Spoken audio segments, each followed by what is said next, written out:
Сәлем достар, менің YouTube каналыма қош келдіңіздер. Сіздермен бүгін осындай капля самса деп аталатын ерекше самсалар дайындайтын боламыз. Тестісін барлығын қолмен дайындап, жайып, өзіміз пісіретін боламыз. Осындай ерекше, әдемі, қатпарлы, жұмсақ самсалар дайын болатын болады. Ол үшін бізге ең алдымен ұнымыз керек. Ұнымызды өлшеп аламыз. Менде 500 грамм, өзіңіз көп адам болсаңыздар, көбейтіп жасай берсеңіздер болады. Кішкене тұз салып, араластырамыз әбден тұзды. Сосын осындай суды екіге бөле отырып, жұмсақ қамыр илейтін боламыз. Қамырымызды осылай жұмсақ етіп илегеннен кейін пакетке салып, бөлме температурасында бір 10 минутқа қалдырамыз. Одан кейін қайтадан бір илеп, қайтадан салып, осылайша 3 рет қайталаймыз.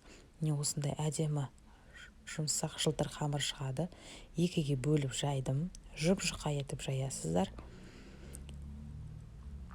Жұқалап осылай кішкене ұн сеуіп отырып жаямыз. Аса қатты жапса қоймайды. Осындай қамырымызды жайып дайындап алғаннан кейін бетіне маргаринімізді ертіп құямыз. Менде жайлау деп аталатын маргарин. Өте жақсы ол да. Осылай етіп ораймыз, яғни рулетка дейді ғой. Осындай жіңішке етіп бастап, әдемілі орап шығамыз. Орағаннан кейін қайтадан бір ораймыз да, бұны морозильникке сала тұрамыз, яғни ортасындағы майы қатуы үшін. Морозильниктен аламыз. Осылай сәл қатыңқырап шығады. Оларды керек бөліктерге бөліп алатын боламыз. Осылай бөлеміз және үстінен домалақтайтын боламыз. Қатпарлы бөлігін үстіне қаратамыз. Оқтаудың көмегімен жайып, менде осындай асқабақтан салма болады. Өздеріңізге қалай фарштан салсаңыздар болады. Менде бүгін овощной деп атады, сондай салмса болады. Түйу жолы осылай.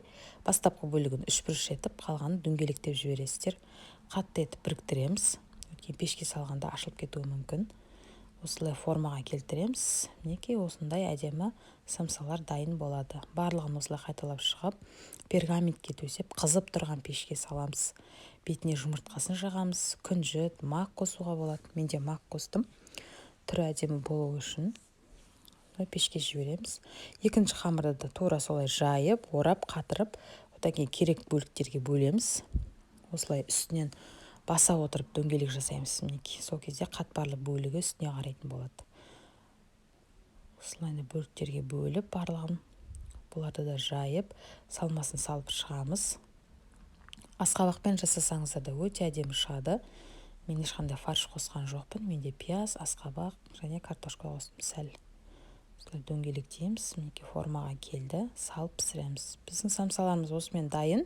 Өте оңай. Үйдегі бар заттармен жасауға болады. Ештеңені сатып алмайсыздар. Менімен дайындап көріңіздер. Жасағаным ұнаса, лайк басып, комментарий қалдыруды ұмытпаңыздар.